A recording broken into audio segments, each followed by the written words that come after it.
अभी कल ही हम लोग चर्चा कर रहे थे कमरे के अंदर, तो बात निकली तो लोगों ने कहा कि महाराज जी आप इसको पब्लिक भी कर दीजिएगा।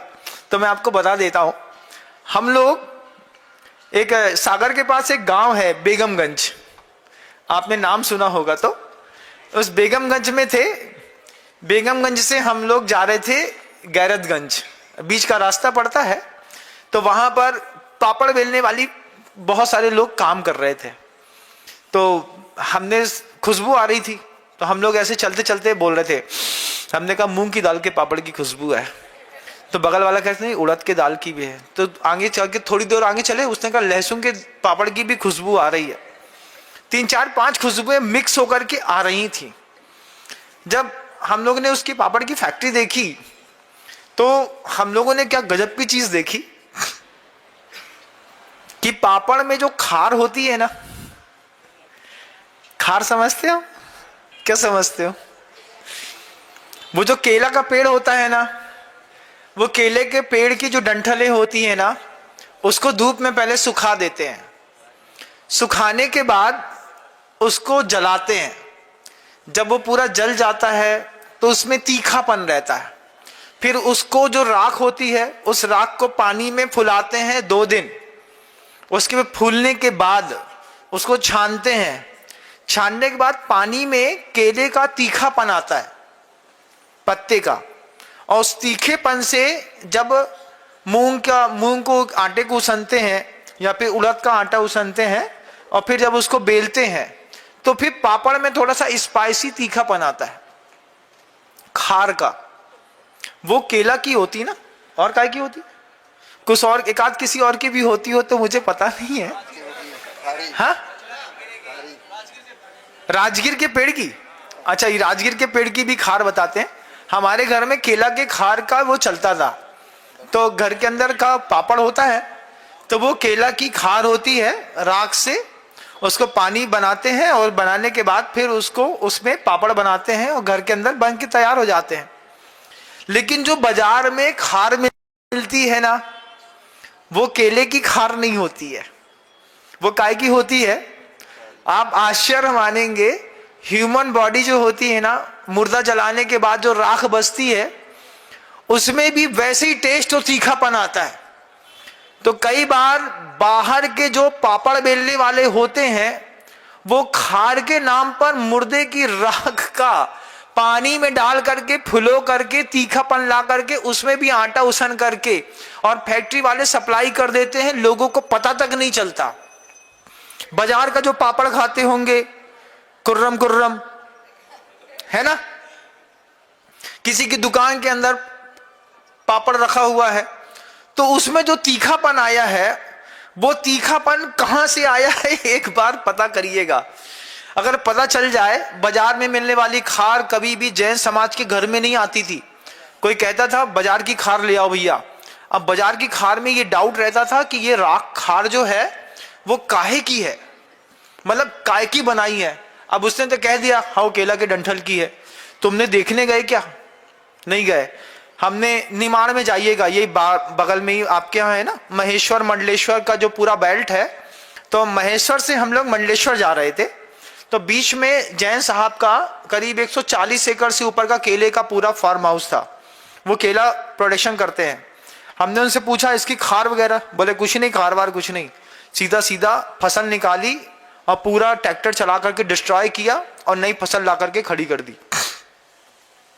तो जो बाजार के पापड़ खाते हैं ना, खाने वाले जो भी खाते होंगे, छोटी छोटी चिप्स खाते होंगे, उसमें थोड़ा सा तीखापन आता है, वो किसी केमिकल का नहीं रहता।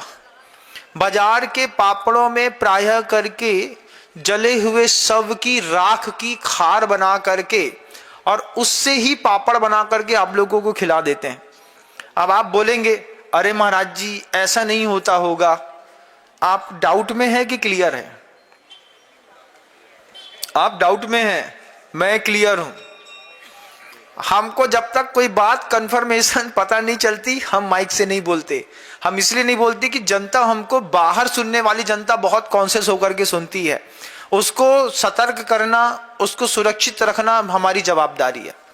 बाजार के जितने भी पापड़ होते हैं इसमें से मैक्सिमम पापड़, मैं 80% पापड़ मान लेता हूं, ऐसे होंगे जिसमें मुर्दे के शव की राख को उठा करके कलेक्शन करके प्रॉपर छान करके, इसके भी बहुत बड़े कारोबार हैं।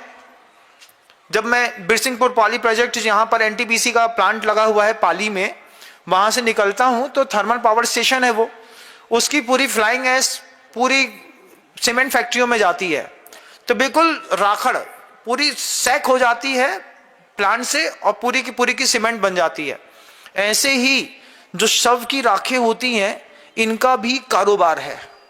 जब बालाजी में जाकर के बाल कटा करके आते हैं तो क्या बाल फेंक दिए जाते हैं? उनके बारे में तो पता होगा ना कि इसका कारोबार विदेशों में विग बनाने में आता है। जितना पता है उतना तो पता है, और जो नहीं पता है उसको कब पता करेंगे। अब मान लो अभी घर के अंदर बाजार के पैकेट का पापड़ खोलो, अच्छी लहसुन की खुशबू आ रही है, उसके तल लिया, पता चला शुद्ध तेल में मुर्दे की राख का पापड़ उसन करके तुमको खिला दिया और तुमने खा भी लिया। अरे महाराज जी उसमें क्या है, राख तो शुद्ध होती है, ऐसा बोलते हैं लोग, जलने के बाद सब शुद्ध होता है। ऐसा अगर आपकी मानसिकता है तो कोई बात नहीं, हम महाशिव के भक्त होंगे तो आप राख खा सकते हैं, इसमें तो कोई बड़ी बात नहीं है। लेकिन प्रायः करके ये सारी चीजें अशुद्ध होती हैं, जब शरीर पर इसका दुष्प्रभाव पड़ता है और फिर बड़ी बड़ी बीमारियां होती हैं, और जब डॉक्टरों के यहाँ जाकर के पता चलता है कि इस बात के 12 लाख लगेंगे, इस लाख के 8 लाख लगेंगे, एक सिटी स्कैन करा लो बस एक बार, 12-14 हजार हाथ से तुरंत खिसक जाता है। फालतू में बैठे बैठे का एक लफड़ा सामने खड़ा। लेकिन सेहत की कीमत कब पता चलती है? जब सेहत हाथ से निकल जाती है। अमित ने 1000 कोशिश करी होंगी आपके इंदौर के कि उसका तबला कम हो जाए, लेकिन उसका तबला कम नहीं हुआ।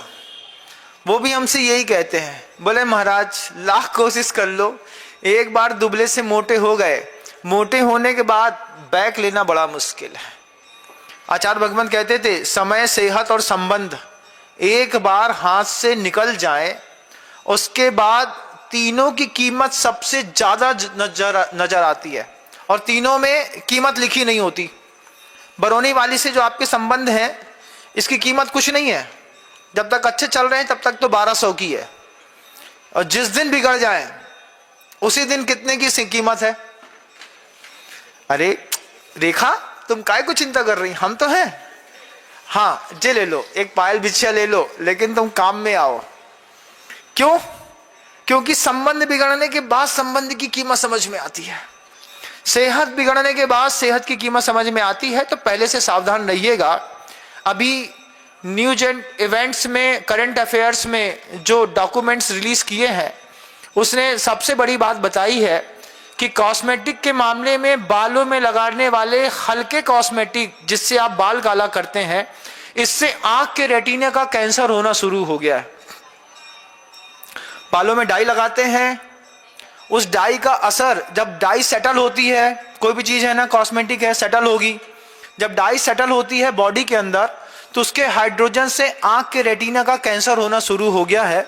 अगर आपको भी कोई कॉस्मेटिक लगाने के बाद लगातार आंखें जल रही हैं, लगातार आपको ऐसा लग रहा है कि आंख बहुत जल रही है, फिर जल रही है, फिर जल रही है, तो उसके लिए मैक्सिमम कॉस्मेटिक यूज करने वाले लोग रात को सोते समय आंख में 2 बूंद शुद्ध घी डाल करके सोएं तो सुरक्षित माहौल मिल सकता है।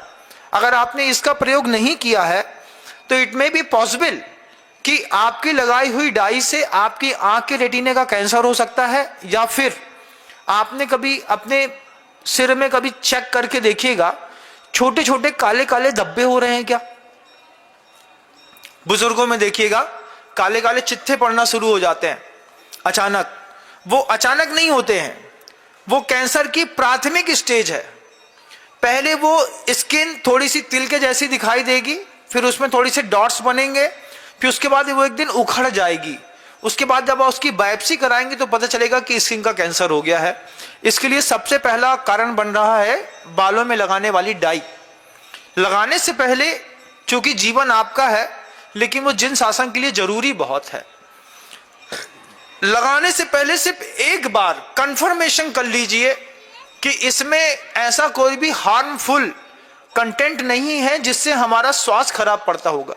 क्योंकि बहुत सारे प्रोडक्शन ऐसे भी आना शुरू हो रहे हैं, कंपनियां ला रही हैं जिससे मानव के ऊपर बिना प्रयोग किए, किसी जानवर के ऊपर भी बिना प्रयोग किए उन्होंने ऐसे संसाधन बनाए हैं जिससे आपका सौंदर्य विकसित हो सकता है।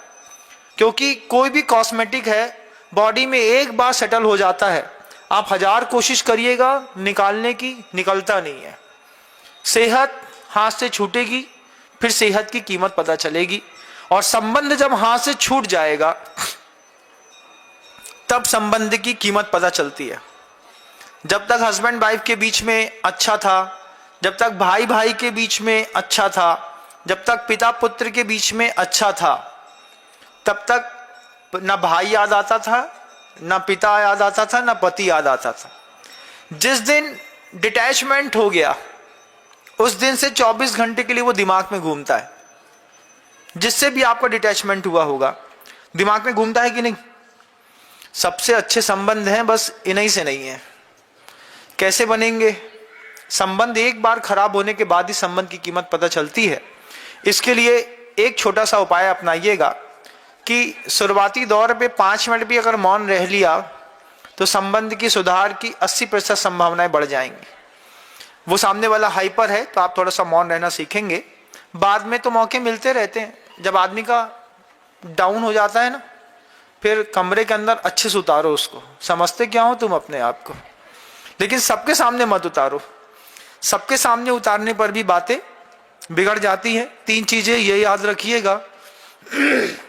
एक चीज और याद रखिएगा कि सेटल होने में टाइम लगता है, तो दया, क्षमा, करुणा, इसको भी लाइफ में सेटल होने में टाइम लगता है। एक दिन के पानी छानने से तुम धर्मात्मा नहीं बन जाओगे, लेकिन रोज पानी छानते छानते एक दिन जरूर धर्मात्मा बन जाओगे। एक दिन की क्षमा से तुम्हारी धार्मिकता सिद्ध नहीं होगी, लेकिन प्रतिदिन थोड़ी थोड़ी क्षमा करते करते करते लोग तुमको भी पार्श्वनाथ के बराबर उपमा देने लगेंगे कि वो उपसर्ग करता रहता है और ये क्षमा करते रहते हैं। दुनिया में हो या दिमाग में या फिर बॉडी पे, कोई भी चीज को सेटल होने में टाइम लगता है। आप कितना सेटल हो पाए हैं, आप कितना दूसरे को सेटल कर पाए हैं, अन्वेषण करिएगा। शब्दों को विराम देता हूं। गुरुदेव श्री विद्यासागर जी महाराज। जा वाणी के ज्ञान से सूझे लोकालोक, सो वाणी मस्तक नमु सदा देत हूं दो।